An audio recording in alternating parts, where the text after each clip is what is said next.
जय हिंद प्यारे बच्चों, आप लोगों का एक बार फिर से स्वागत है मेरे इस यूट्यूब चैनल में जिसका नाम है क्वालिटी एजुकेशन फॉर ऑल। और आज मैं जो टॉपिक लेकर आपके बीच में आया हूँ ये आपको क्लास 11th और 12th दोनों ही के लिए बहुत ही इम्पोर्टेंट है। और यह टॉपिक है सॉल्यूशन चैप्टर का मोलैलिटी। और क्लास 11th में यह टॉपिक आपको मिलेगा some basic concepts of chemistry chapter में। इसकी इम्पोर्टेंस आपको इसी से समझ में आ जाएगी कि यह क्लास 11th और 12th दोनों में ही दिया गया है। तो चलिए बच्चों, इसके पहले के वीडियोस में मैंने आपको बताया था कि methods expressing concentration of solution में कई सारी मेथड्स हैं जिससे हम सॉल्यूशन की कंसंट्रेशन को एक्सप्रेस कर सकते हैं। उसी में एक ये मोलैलिटी भी है। तो आज की क्लास में हम लोग मोलैलिटी के कॉन्सेप्ट को भी डिस्कस करेंगे और साथ ही साथ हम लोग इस पे बेस्ड न्यूमेरिकल प्रॉब्लम्स को भी देखेंगे कि कैसे इसको सॉल्व करना है। ठीक है बच्चों, तो चलिए हम लोग आराम से प्रोसीड करते हैं और इस वीडियो को आप लोग लास्ट तक देखिए और आप अपने डाउट्स को क्लियर करिए। ठीक है बच्चों, तो चलिए पहले हम लोग बात करते हैं मोलैलिटी के डेफिनेशंस की।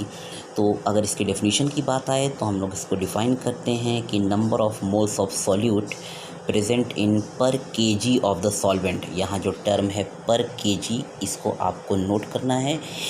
याद रखिए, इसके पहले हम लोग जब मोलैरिटी पढ़े थे तो मोलैरिटी में क्या टर्म था, number of moles of solute present in पर लीटर ऑफ द सोल्यूशन। यहाँ पे है पर केजी ऑफ द सॉल्वेंट। ठीक है बच्चों, तो लीटर को भी ml को भी लीटर में कन्वर्ट करने के लिए आप 1000 का डिवाइड करते थे। यहाँ पे अगर सॉल्वेंट का मास ग्राम में दिया होगा तो केजी में कन्वर्ट करने के लिए आप 1000 का डिवाइड करेंगे। तो उस हिसाब से इसकी जो डेफिनेशन बनती है वो है molality is equal to number of moles of solute divided by mass of solvent in KG. चलिए बच्चों, आगे हम लोग इसका यूनिट देख लेते हैं।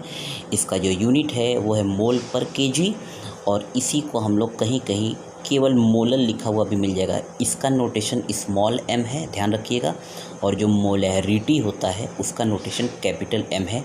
इसमें आपको एकदम क्लियर रहना है।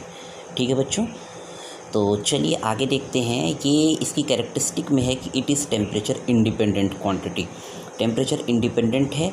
अगर कोई आपसे रीज़न पूछता है, एग्जामिनर आपसे रीज़न पूछते हैं वाइवा में, तो आपको बताना पड़ेगा because in molality we use mass of solvent in KG. ठीक है, और जो मास होता है वो टेम्परेचर इंडिपेंडेंट क्वांटिटी है, इसीलिए ओवरऑल मोलैलिटी आपकी टेम्परेचर इंडिपेंडेंट है।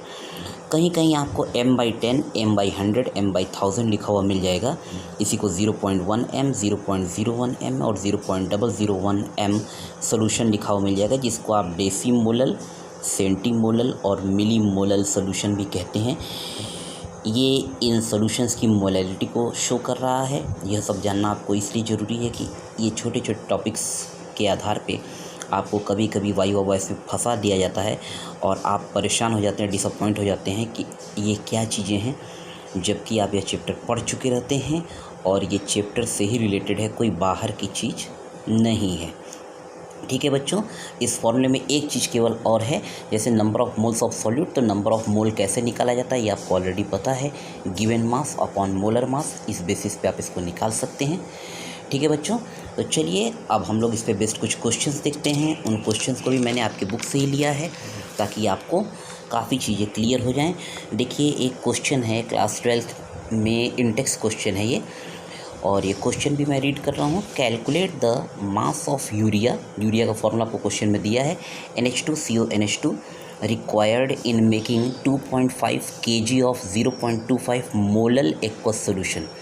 ठीक है बच्चों, देखिए इन क्वेश्चंस को मैंने जस्ट का तस लिखा है, इसमें कोई एडिटिंग नहीं की है। जिन क्वेश्चंस में आपको, जैसे अगर मान लीजिए यहाँ पे केवल यूरिया लिखा रहता, यह फॉर्मूला नहीं दिया रहता, तब सोचिए उस कंडीशन में आपको यूरिया का फॉर्मूला याद रखना पड़ता, NH2CONH2। तो यहाँ पे फ़िलहाल दिया हुआ है तो हम लोग उसको यूटिलाइज़ करेंगे। सबसे पहला काम आप क्या करिए, आप इसमें यूरिया का मोलर मास निकाल दीजिए। आपको नाइट्रोजन, हाइड्रोजन सबका एटॉमिक मास पता ही है, उस आधार पे ये 60 आ जाएगा। और हम मोलैलिटी का फॉर्मूला यूज़ कर लेंगे क्योंकि पूछा गया है आपसे मास ऑफ यूरिया, यानी यहाँ पे यूरिया एज ए सॉल्यूट है, तो इसको अगर हम लोग W मान लेते हैं तो molality is equal to given mass upon molal mass. ये हो गया मोलर मास, और mass of solvent already KG में दिया हुआ है। मोलैलिटी का फॉर्मूला आप अप्लाई कर दीजिए। यहाँ पे क्वेश्चन में 0.25 मोलैलिटी दी हुई है, W/60 ये नंबर ऑफ मोल निकल जाएगा, और अपॉन 2.5 इस पूरे को जब आप सॉल्व कर दोगे तो आपको W की वैल्यू मिल जाएगी, मल्टीप्लाई करने पे जो आएगा ये आपका आंसर होगा। ठीक है बच्चों, तो इस तरीके से आप इसको कर सकते हैं। आइए एक और क्वेश्चन देखते हैं हम लोग। जैसे एक और क्वेश्चन आपको दिया है, ये एक्सरसाइज का क्वेश्चन आपके, लेकिन ये मोलैरिटी पे बेस्ड है। तो मोलैरिटी और मोलैलिटी में कोई बहुत ज़्यादा फॉर्मूले में बेसिस पे तो डिफरेंस नहीं है, इसलिए इसके न्यूमेरिकल्स लगभग एक तरह के ही होते हैं। तो मुझे लगा लगे हाथ आपको दोनों एक पैरेलल एग्जांपल देने चाहिए। देखिए क्वेश्चन है, calculate the amount of benzoic acid, और यहाँ पे देखिए फिर पॉजिटिव है आपके केस में कि बेंजोइक एसिड का फॉर्मूला आपको दिया है C6H5COOH required for preparing 250 ml of 0.15 m। अब यहाँ पे देखिए कैपिटल M दिया है। ठीक है बच्चों, ठीक है बच्चों, तो यहाँ बेंजोइक एसिड का फॉर्मूला दिया हुआ है C6H5COOH required for preparing 250 ml of 0.15 m solution in methanol. तो यहाँ देखिए बच्चों, जो मैं आपसे हमेशा कहा करता हूँ कि साइंस को आप एक इंटीग्रेटेड अप्रोच के साथ पढ़ना सीखिए। तो यहाँ देखिए बेंजोइक एसिड का फॉर्मूला भी आपको दिया हुआ है, और ये एक तरह से ऑर्गेनिक केमिस्ट्री से भी आप इसको कनेक्ट कर सकते हैं। ये C6H5COOH का स्ट्रक्चर ऐसे होगा, और ये मॉलिक्यूलर फार्मूला है। तो मोलर मास आप निकाल देंगे 122 आएगा, और आपको निकालना क्या है अमाउंट ऑफ बेंजोइक एसिड, तो उसको आप W मान लें। तो molality M = number of mole कैसे निकलेगा, given mass upon molar mass, और volume of solution in litre.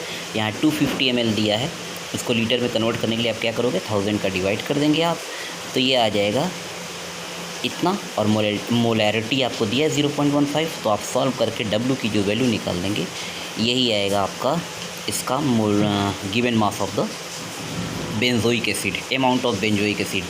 तो इस तरीके से बच्चों आप इन क्वेश्चंस को सॉल्व कर सकते हैं, और मुझे पूरा विश्वास है कि आप इन वीडियोस को देख लेंगे, इन क्वेश्चन को समझ लेंगे आराम से, तो कोई प्रॉब्लम आपको नहीं आएगी। अगर कोई दिक्कत है तो आप कमेंट बॉक्स में लिख के मुझे बता सकते हैं। अगले वीडियो में किसी नए टॉपिक के साथ फिर से हम लोग मिलेंगे, तब तक के लिए जय हिंद बच्चों।